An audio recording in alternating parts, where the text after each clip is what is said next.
And welcome back to the second part of the introduction to grease pencil. And so I'd like to start off where we left off. We're going to talk about the layers in the grease pencil tool. So when I first come into a 2D animation and I've got the grease pencil selected, if I go to this grease pencil data tab, you'll notice there are two layers already here. And this just helps you to organize things. So if I draw a shape, a really random shape because I just wanted some closed in areas, I drew that on the lines layer. Now if I go to materials, I was using the pre-built solid stroke material, which is a black material that has fill turned off. If I jump back to my layers and go to fills, go back to my materials and pick a different material like solid fill that has fill turned on, I can then grab the paint bucket tool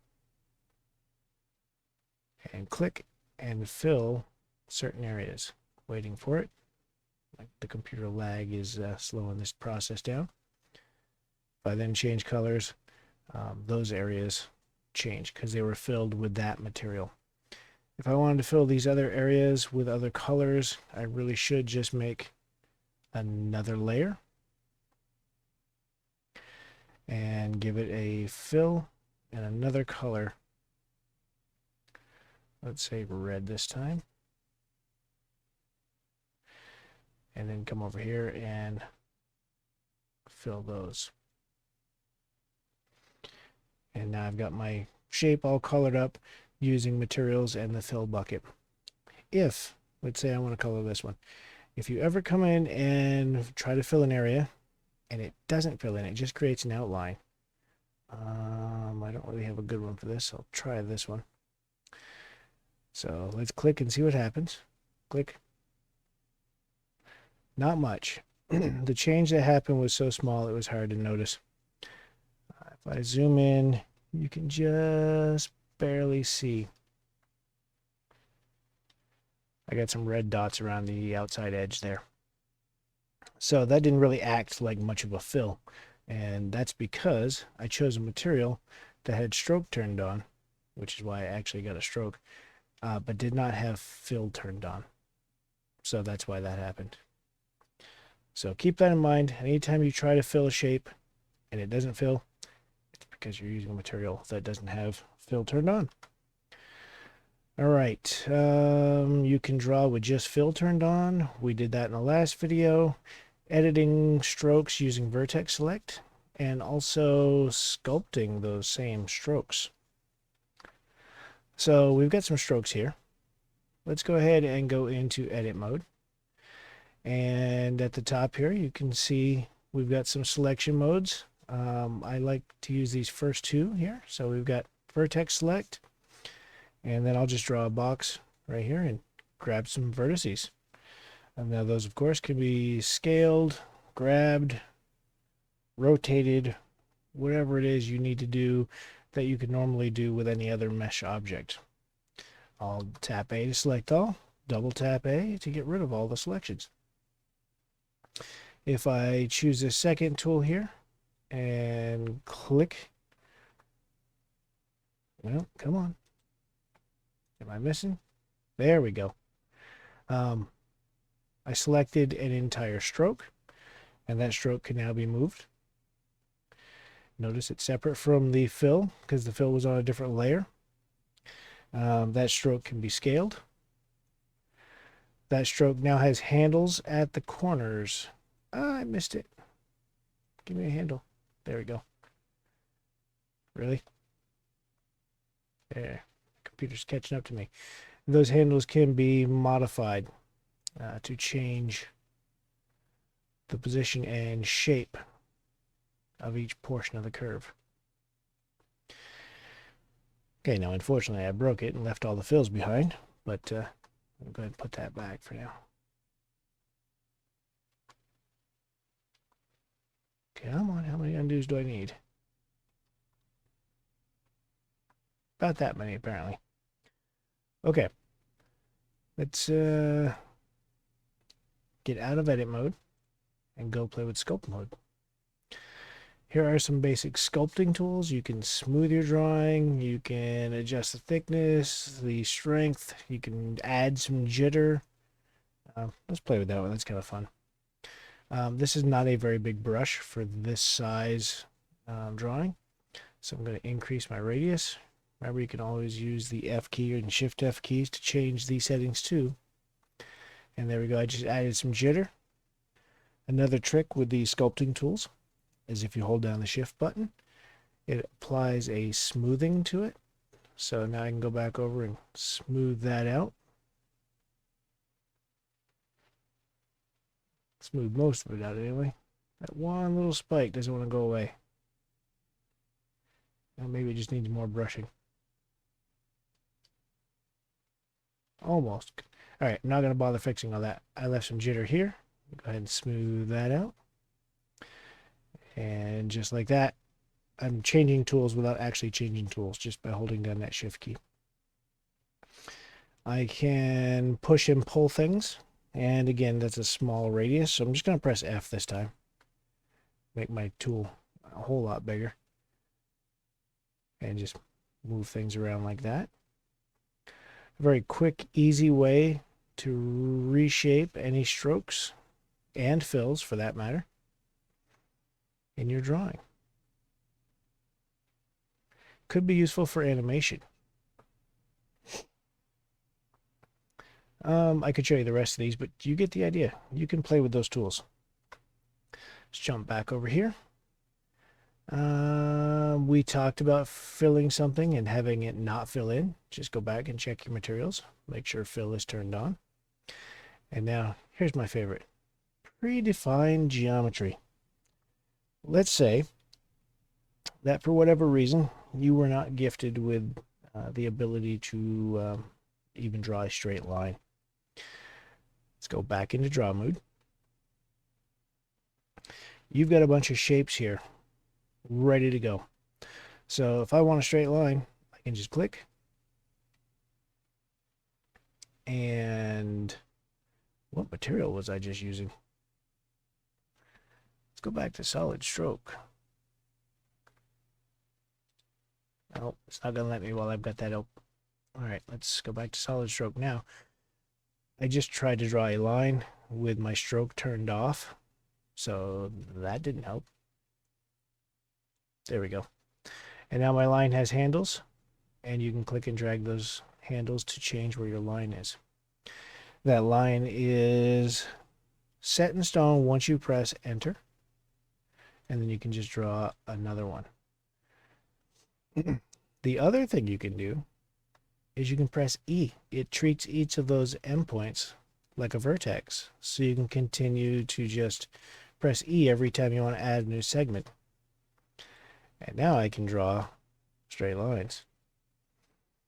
And then enter or space. That time I press space. Both of them are capable of locking in that shape. So that was the straight line. Now if we do a polyline, it's kind of like the straight line. Click, and I'm not pressing E. I'm just doing a bunch of line segments, clicking every time. So the polyline, if you were planning on pressing E, the polyline is just a shortcut for that. Next, I can do an arc. Come on, computer, catch up. There we go. Instant arc. There's a third handle on the arc, so you can control the bend of that arc. I can do a curve. Let's go ahead and put it out there. It looks like a line at first, but now you've got two handles. And you can move those handles independently. You can make an arc or not. Depends on what you need this line to do. You can do a perfect square. Oh, I forgot to lock that in place. Perfect square. Actually, it's a rectangle. Let's lock that in place. You can do a circular object. Notice I didn't make the mistake of saying perfect circle this time, because it doesn't have to be a perfect circle. It can be an oval. And I'll set that in place. That is my preferred method of drawing with the grease pencil because using the freehand draw tool, I'm just not very good. So I prefer to use these pieces of predefined geometry. Now, these can all be edited exactly the same way. We go back into sculpt mode. We can still play with each and every part of this. Okay, that's all I wanted to show you in this video. Get back into draw.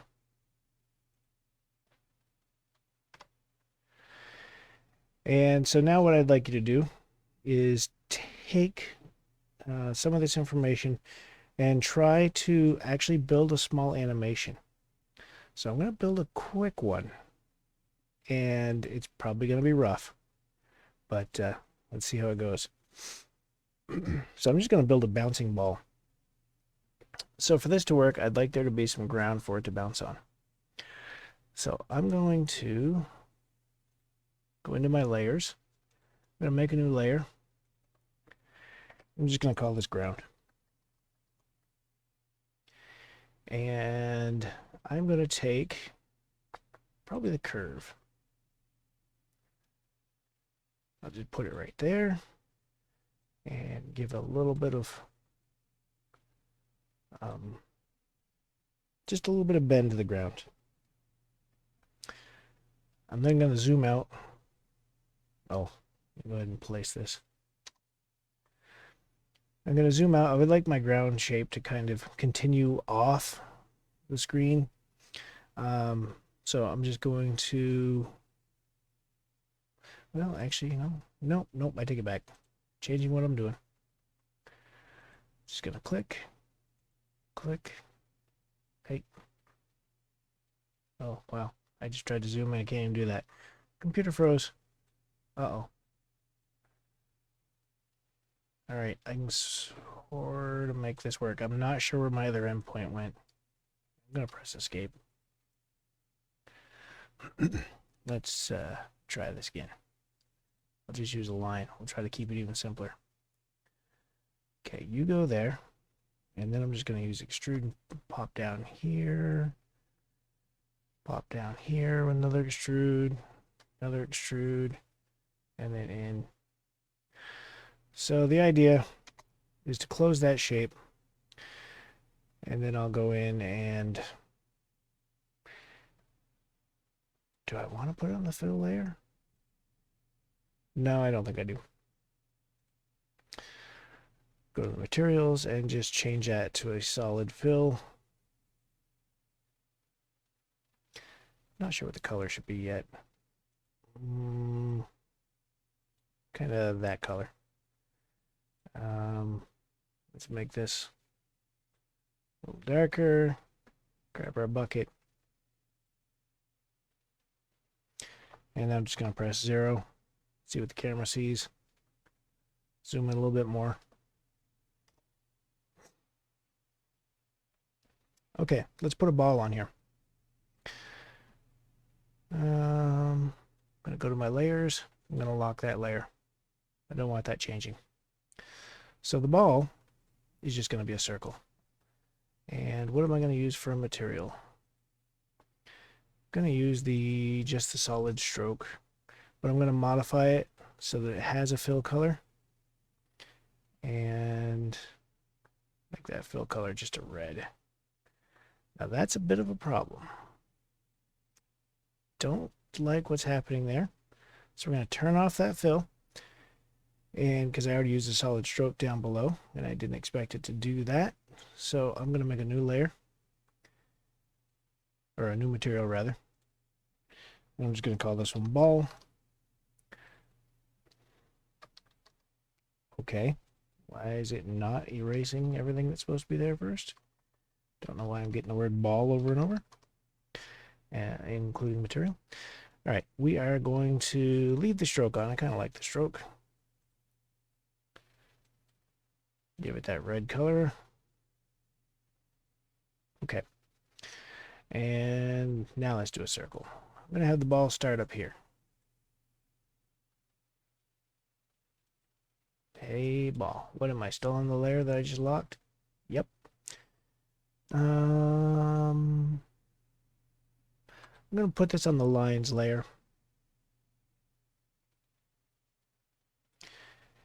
And I want my strength to be up all the way to 1. Okay. Looks good. So now I'm going to move forward.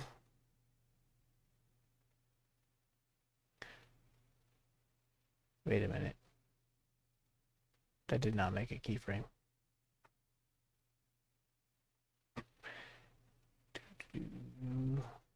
All right, why did it not make a keyframe? Keyframe before, keyframes after. Not getting any onion skins.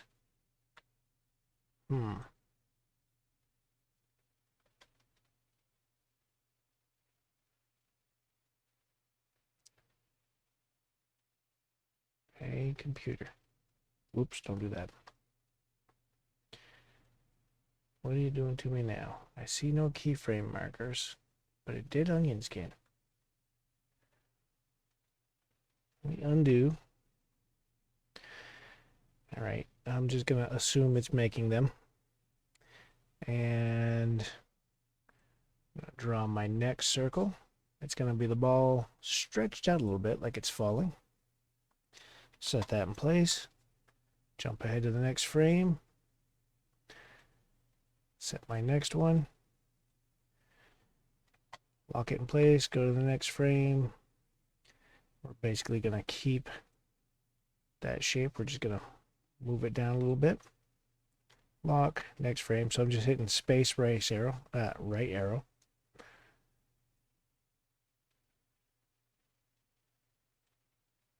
Space, right arrow. I'm using space instead of enter because I can have my hand on the keyboard and hit both of those with just a couple fingers without having to move my hand. This time, the ball is hitting the ground. So we're going to have it squish out a little bit. And we're going to have it squish out a little bit more. You know what? I'm going to have it squish out one more time. Now, I don't like the position there. So let me just move it over. Just going to jump into edit mode.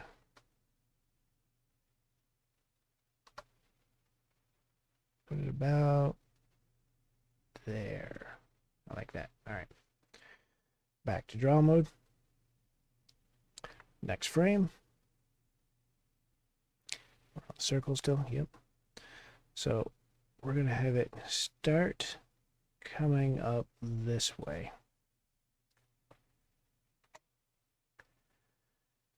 Only I need it to rotate. So I'm going to go back to edit. Select it all. Rotate it. Yeah, kind of like that. Only now, I think it's too big. Pull it down, scale it on the X.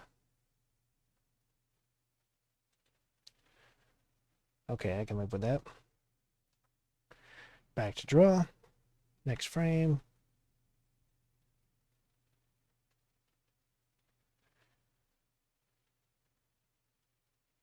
I might rotate all these after. That's what I'll do. Next one's going to be up here. Zipping away. It's fast, it's thin.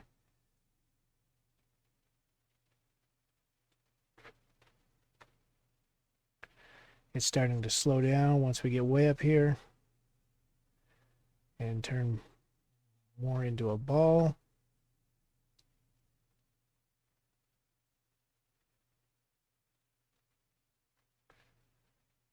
And now it's going to start coming back down.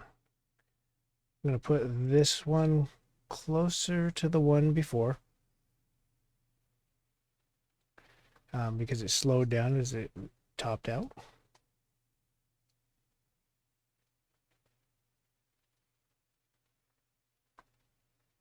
Gonna have to come back in and rotate that after, and probably move it too. I don't think I'm really happy with the location there. It's picking up some speed.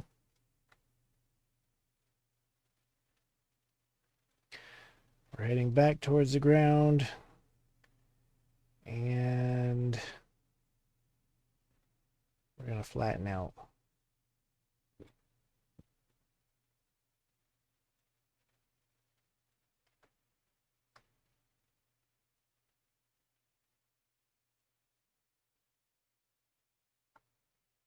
About like that.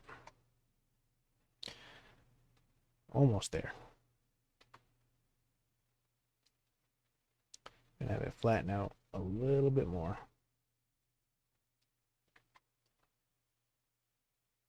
Ah, did not mean to do that. And did I jump ahead of frame? Hard to tell.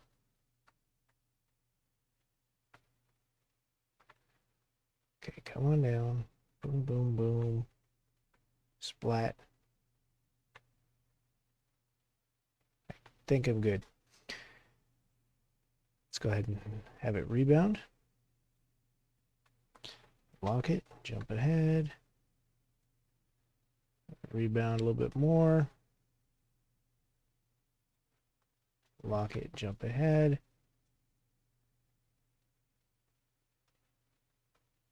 It's going to stretch out as it heads up into the sky again. And we're not even going to see this one in its entirety. Okay. Good enough. We're at 26 frames. We'll make the end, say 30. No, we won't. No. That's right. I got to have it jump off the camera first.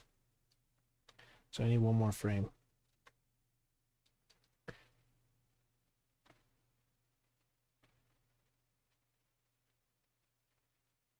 And we'll just set it out there. Okay, so that was on frame 27. So let's end it there.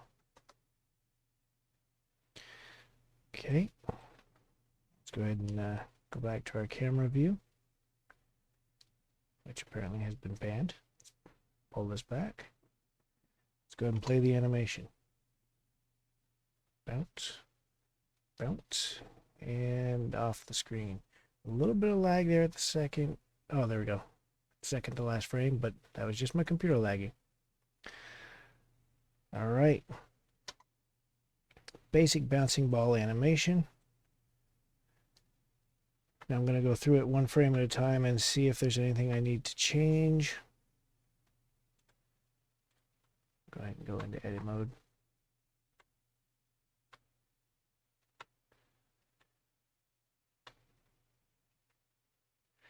Okay, so that one is not rotated correctly. So we'll give that a little rotation. Jump ahead to the next frame, select all, rotate. That's also in the wrong location. Just gonna use G and move it up here. Maybe rotate it a little bit more. Next frame, select all, start with a rotate. And G. Next frame. This one's starting to slow down. Still needs to rotate. Oops, select all first. And move that up about there. Okay, that frame there looks good. That frame looks good. That's not good enough considering the past location and the future location. That needs to rotate some more. So about like that. And just like that. Rotate. And next, select that and rotate. That next one looks good. Next one looks good. That one definitely needs to rotate. If I can get to it, there we go. Select all and rotate. Okay, select all, rotate, almost there. Skip ahead. Select all, rotate. Now that's in the wrong spot. Let's go ahead and put this here. Skip ahead. Select all and rotate again. And of course that's in the wrong spot. So kind of like that. All right, let's play the new animation. Bounce. Bounce. There we go. A little stutter at the end there. It's probably gone this time. All right. So if I can do that, you can do that. Go ahead and give it a try.